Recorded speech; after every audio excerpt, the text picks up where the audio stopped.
খারাপ কথাই করবেন। যে মানুষটা আপনার সাথে খুব খারাপ ব্যবহার করছে, আপনাকে উত্ত্যক্ত করার চেষ্টা করছে, প্রতি পদে পদে আপনাকে অপমান করছে, কি করবেন? হ্যাঁ প্রিয় বন্ধু, আজকের ভিডিওর মূল বিষয়বস্তু এটাই। ভাই সর্বপ্রথম নিজেকে মোটিভেট করুন যে আসলে আপনি অনেক কিছু ভালো কাজ করতে পারেন। আপনার দ্বারা অনেক ভালো ভালো কাজ করা বাকি আছে, আপনাকে সেগুলো করতে হবে।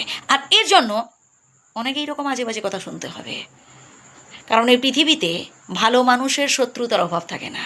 ভালো মানুষের পেছনে অনেক শত্রু থাকে ভাই। যারা খারাপ মানুষ ভাই তাদের শত্রুর সংখ্যা কম থাকে।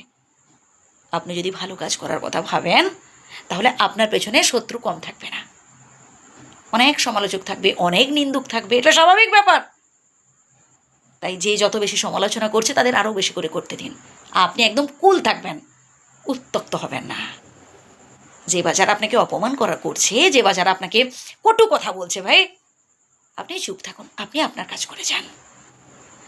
তবে একটা বিষয় খেয়াল রাখবেন, যেন আপনি অন্যায় কাজ কখনো জ্ঞানত বা অজ্ঞানত না করে ফেলেন। যদি জীবনে কখনো অন্যায় কাজ করে ফেলেন, শুধরে নিন, ক্ষমা চেয়ে নিন, সংশোধন করে নিন নিজেকে। কিন্তু এসব প্লিজ সমালোচক, নিন্দুক, এদের কথায় কান দেবেন না। এরা আজ আপনাকে নিয়ে পড়ে আছে, দুদিন বাদে যখন আপনি সফল হয়ে যাবেন আপনাকে ছেড়ে দিয়ে অন্য আরেকজনের পেছনে পড়বে। এটা ওদের স্বভাব। ওদের কথা ভেবে বৃথা আপনি আপনার মূল্যবান সময় প্লিজ নষ্ট করবেন না। এরপরের পয়েন্টটা আরও গুরুত্বপূর্ণ ভাই। ভাই কেউ আপনাকে অপমান করলো মানে এটা নয় যে আপনি অপমানিত হয়ে গেলেন। তার খারাপ মুখ, সে তার ওরকম বলেছে, তার মুখে বাজে বাজে কথা বেরোয়, সে তার বলেছে।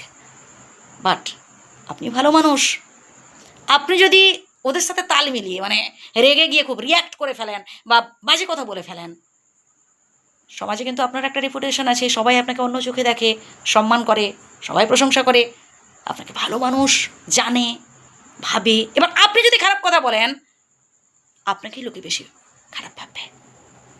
কারণ ওরা তো খারাপ, ওরা তো সমালোচক, ওরা সবাই জানে যে না ওরা আজে বাজে কথা বলে, ওদের কথা কেউ ধরবে না, ধরবে আপনার কথাই বেশি। তাই মেপে চুকে কথা বলবেন, নিজেকে কন্ট্রোল করার চেষ্টা করবেন, কখনো কোনো খারাপ কথা বলবেন না।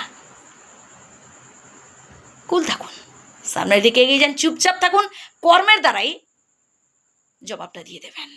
আর শেষে জাস্ট একটা কথা বলবো, সেটা হচ্ছে ভাই, জীবনে বাধা বিপত্তি থাকবে, সমস্যা থাকবে, সমস্যার সমাধানের পথও থাকবে, আপনাকে খুঁজে নিতে হবে একটু বুদ্ধি কাটিয়ে। তবেই দেখবেন আপনার জয় জয়কার হবে, ঠিক সফলতার শীর্ষে উঠতে পারবেন।